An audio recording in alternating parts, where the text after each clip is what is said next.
Candidate selections had been a plague on Labour's house. Now the plague has spread. Hello, Mr. Holden.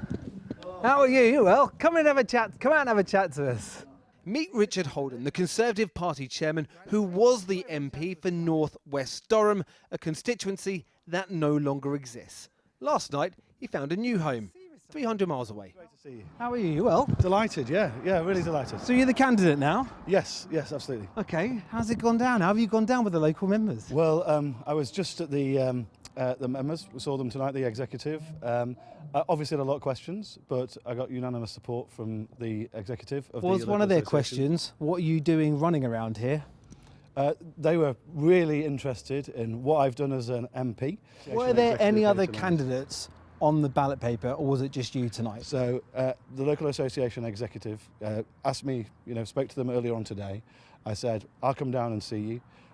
They graciously agreed to have me down this evening, and I was delighted to chat to them about me. And what I would do is I'd go and ask them about what they thought of me tonight. Yeah, but you can tell me whether or not there was anyone else on the ballot paper. No. Was it just you? Well, as you'll know, the selection rules in the last 72 hours mean that there's only one candidate put forwards. Obviously, yeah, so was this a stitch-up to make sure that you got a safe seat? No. An awful lot of your former colleagues, former MPs, backbenchers, who are now fighting for their seats, a lot of them in red wall seats, who are looking like they might not be getting their space back in Parliament, they're looking at you and they're very angry at you tonight. What I would say is that I didn't have a seat until tonight because my seat had been abolished. Yet angry fellow Tories have continued to message this programme. It's shameless what he's done. He's a snake looking out for himself when he's meant to be looking out for the party. Total disgrace, needs to resign. Honestly, I can't tell you how off I am with Holden right now. And for the association that selected him, they've been won over by a charlatan who pretends he cares. And just lastly, what was it about the 20,000 strong majority around here that first attracted you to Basildon and Billericay? I think the crucial thing is what attracted the local association tonight to adopt me unanimously. And that's because they could see some... No other candidate, apparently. Mr Holden also says he recused himself from all selection processes to avoid a conflict of interest. But tonight, using a mildly offensive word, one cabinet minister said, he's a tosser, it's appalling. As for the Conservative Association, who met Mr Holden for the first time last night... I'm the first one to admit that I was not in favour of someone piloted into us. Is that how it felt? That is how it felt, and that's how we made it. Here he is. In fact, that's how we made it quite clear to him that he'd been piloted in. But he'd done an absolutely excellent job and converted me absolutely. Mr Blake says that had Conservative Party headquarters gone by the usual rules, he believes Richard Holden would have still won. But they didn't. I think the central office have been absolutely disgusting with us. They should seriously look at themselves, and we made that clear because he is the party chairman as well. Yeah. That when things are sorted out, that needs to be addressed because that should not be the situation. Explain to us, what has the situation been? The situation that we were in is in November, our candidate said they were standing down. Yeah. Now that should have been quite simple by that time. We should have had a candidate put in place to replace John Barron, our MP. They did not have that. They waited to the last minute. When other constituencies who lost their MPs because they decided not to stand, we've been waiting for 6-7 months for the candidate, and we shouldn't have waited to the last couple of days for that to happen. That's wrong.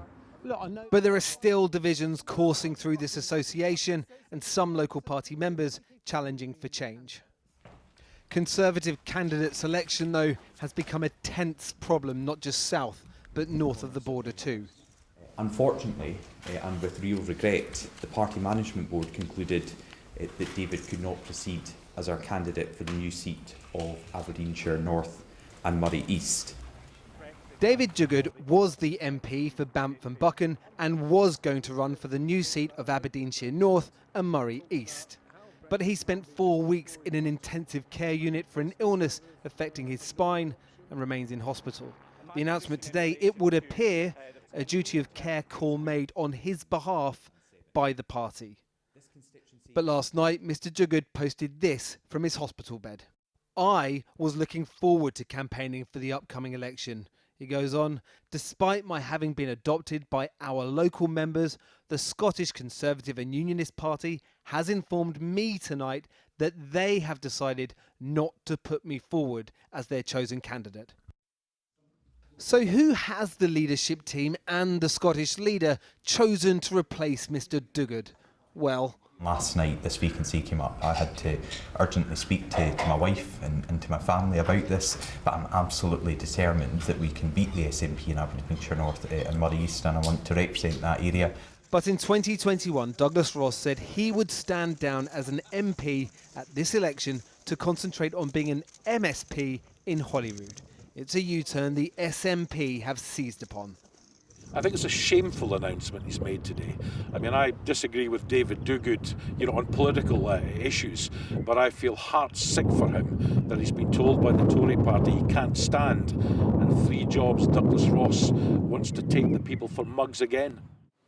The polls say the makeup of Parliament in just over a month may be very different. Divisions might not just be redrawn between the parties, but within them too.